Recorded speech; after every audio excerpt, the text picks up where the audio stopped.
Yesterday, I talked to two very self-aware spouses who were in the middle of getting divorced, my clients, and they both taught me something that I wanted to share with all of you. So the first woman that I spoke to said, "I'm hurt, but I don't have hate." This is a woman coming out of a long-term marriage over 20 years, raised children, and just evolved out of the relationship. I mean, that's what happens. It's great when long-term relationships can hit 20, 22, 24 years, but then there's a point, if we're still young enough, that maybe both spouses have changed and it's not workable anymore. So the first phrase or sentence, "I'm hurt but I don't have hate," means she went through the grieving process. And when you get through the grieving process, which are 7 steps: shock, denial, anger, bargaining, I forget the next step, and then acceptance and forgiveness. When you get to acceptance, you can move forward. When you get to forgiveness, you've gotten your out of emotional jail free card. And that's really, really cool. So she went through the grieving process, and it doesn't mean that she's still not hurt. He has another relationship, and yeah, that's tough to take. But she doesn't have hate, which she used to do. And when you're going through the grieving process, initially you will. You'll just hate him or her. How could they do that to me? I can't believe it. I was such a good spouse, did everything, performed my duties, whether you were mom or dad. So I thought about that a lot. And I said, this woman is self-aware. This is good. She understands. And then the client I spoke to after that was also very self-aware. And before her husband, came into the room and joined the meeting, she said, "Look, I just want to say something. I really, really love him. We're just not right for each other. But I really, really love him." And so that was interesting because she was able to divide and separate her emotions, that you can have positive feelings for somebody. You can really enjoy who they are, love who they are, appreciate who they are. But I guess there's so much more to keep a relationship together. And whatever they needed, they didn't have that. So when I did my TEDx talk a year ago in October, it was how to have an amicable divorce. And I talked about the grieving process. I focused on there are two divorces. There's an emotional divorce, and then there's a legal divorce. In the emotional divorce, you go through the grieving process. In the legal divorce, you file papers and divide your stuff and make decisions for settlement. But it's really true. Without people using those words, they know that there is a process that everybody has to go through. And that's the grieving process. And the grieving process is really necessary, just like when somebody dies. You go through a grieving process, except in this case, your spouse isn't dead. Your spouse is still alive, and you have to deal with that person. If you have minor children, you have to deal with that person. Even if you don't have minor children, there may be some assets like the house that you can't divide right now. And maybe the deal is the house will stay between us for several years. And then at the end of several years, we can either talk, sell it, or give it to our kids, or one person keeps it and buys each other out. But you have to keep good communication together to be able to circle back and do that. That's what the grieving process will allow you to do.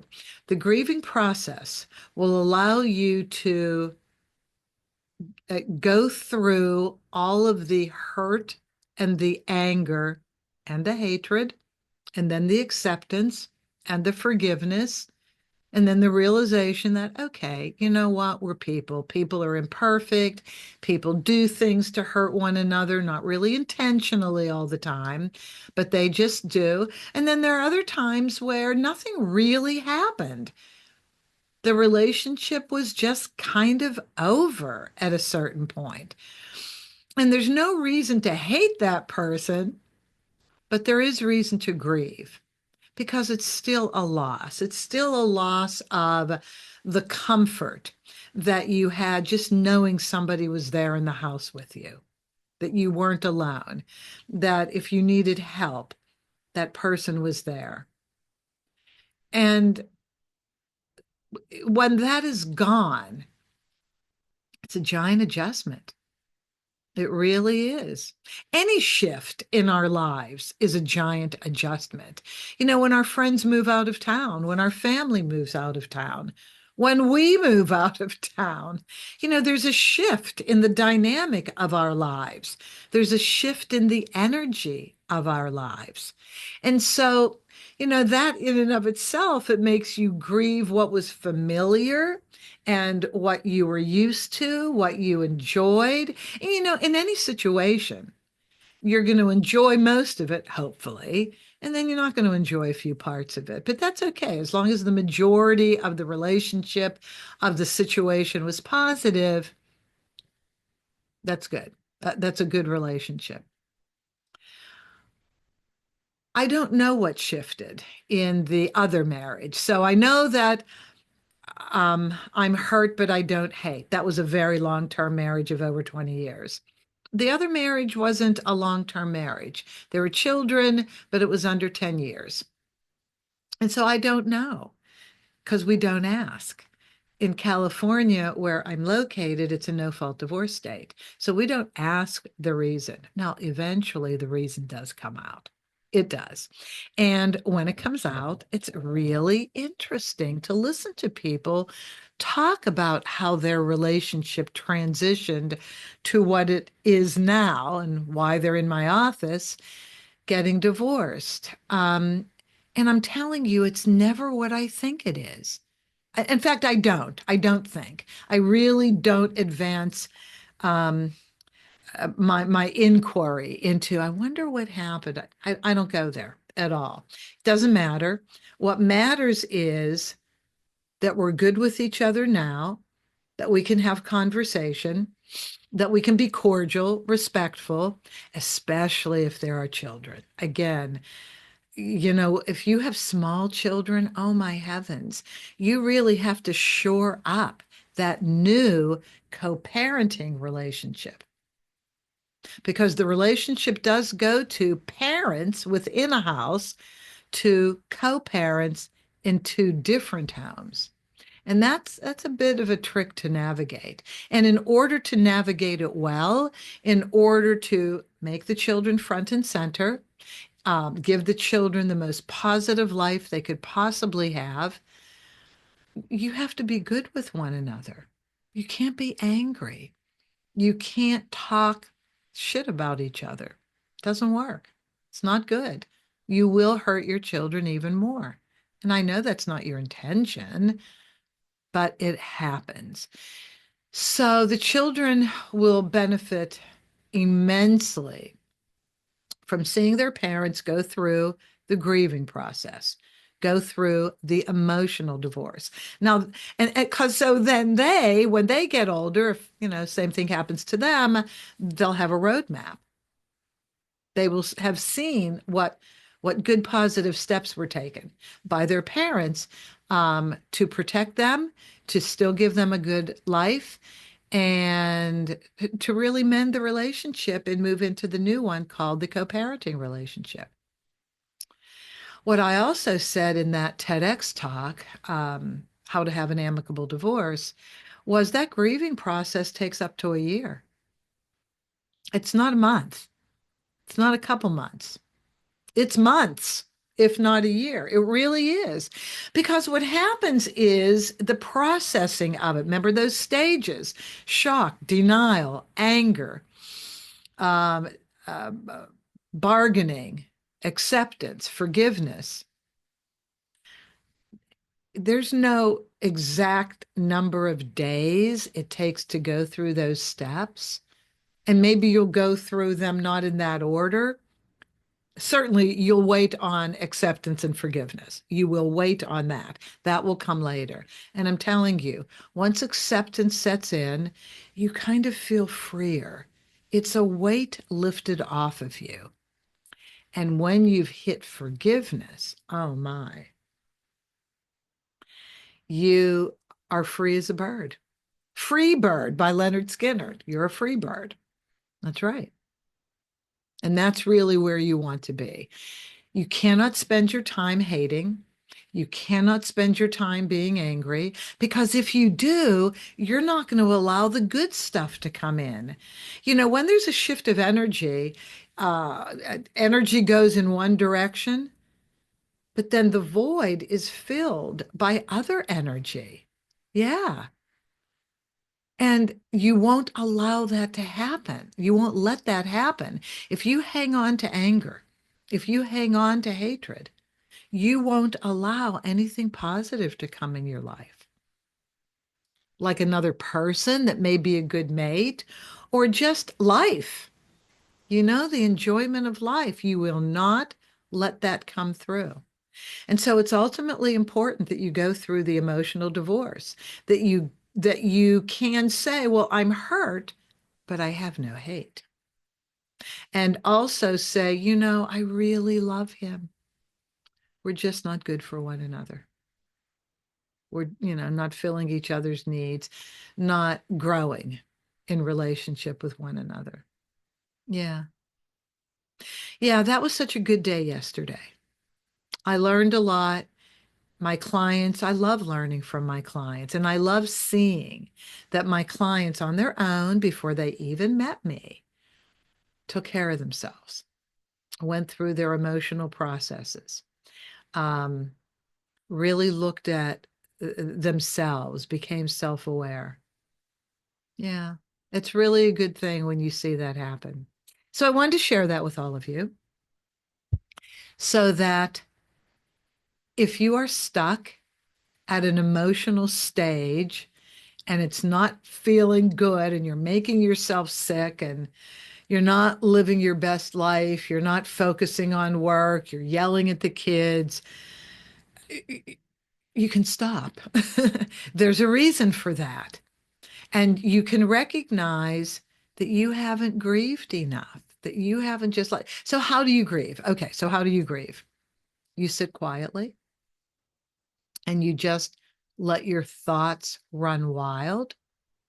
You exercise. I am telling you, the value of exercise is kind of amazing. Like when I was asked for the divorce, we didn't the filing didn't really happen for about a year. And in that year, I was living by myself in a different city. I was able to process. So after work every day, and by the way, I was in a fun business. I produced entertainment for events, a total fun business, which was great. It gave me a balance, and music was involved. And I mean, oh my God, music is medicine for the soul, isn't it? Yeah. But I was testy at first. Yeah, I was not the most pleasant person to be around. But after work every day, I walked. I was like Forrest Gump. I just walked around the neighborhood with my brother's dog, Carmen, German Shepherd. I mean, Golden Retriever. Wonderful, wonderful dog.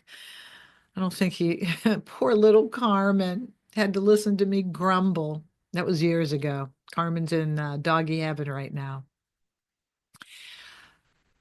But I didn't know anything about divorce at the time. I didn't know family law. It's not what I was doing. I wasn't a mediator. I was in the entertainment industry, entertainment and events. But still, I knew I needed to let this emotion out when I was done working and all the demands of the job, we put them away for the day. and I was by myself at the end of the day, that's when you start processing. And so for you, at the end of your workday, you put the kid, feed the kids, put them to bed, then you're going to be by yourself. That's when you process. And you can sit quietly and meditate. You can do yoga. You can do more aggressive exercise, walking. I mean, I just found being out in nature was the best for me. I could just breathe fresh air, and I lived in a great place where it was a really healthy environment. But that's what you can do. And if you're so lucky to live in a city like Los Angeles, where you can go to goat yoga classes or puppy yoga classes, I mean, you will laugh so hard with these precious little animals walking all over you while you're exercising, while you're doing yoga. It's just the best. It's literally the best. And so I even said in the TEDx speech, I said, you want to choose something that has some laughter to it. Exercising is great, running, whatever your favorite thing is. But when you can do something that has laughter and it's like in a social group setting, you get outside of yourself. You know, Years ago, I had a friend when I was living in Palm Springs. I had a friend who unfortunately lost her 2-year-old child. Her 2-year-old baby died. Now, I mean, could anything be more devastating than that? No, I don't think, I don't even know if a divorce comes close to that. But here's what she did to get outside of herself. She did volunteer work. She did volunteer work with groups that, underprivileged. I don't know exactly what she did, but it doesn't matter. She volunteered. She gave of herself. And when you give of yourself, you're feeding yourself with good energy. And that good energy was helping her process the grief from her deceased child. So people go through all sorts of really tough, emotionally challenging situations, but you can always get out of it. If you're willing to address it, feel your way through it, grieve, not hide from it, not putting, any kind of ingestible in its place or gambling or, you don't want to replace or overcome the feeling with something else that you think is going to give you a better feeling. It doesn't. It doesn't last. It messes you up. No, you want to do healthy things, but you really, really, really want to think about uh, the situation that you're in. Become self-aware. What happened? Why did it happen? What can I do to make it better? Could I have made it better? What should I do? Do I have reparations, apologies? Oh, apologize. That's one of the grieving stages. That's it. I knew I was going to think of that word. Apologize. Yep. Once you go through that emotional divorce, you're ready. You're ready to file, you're ready to negotiate a settlement. But if you haven't done it, you're not going to negotiate a good settlement. You're going to maybe, cut your losses and not really give yourself the full benefit of what you can have in a negotiation because you're not relaxed enough. You're not focused enough. You haven't accepted really. You're just trying to get through it because the pain is there and you don't want to deal with the pain. But you have to. It's important.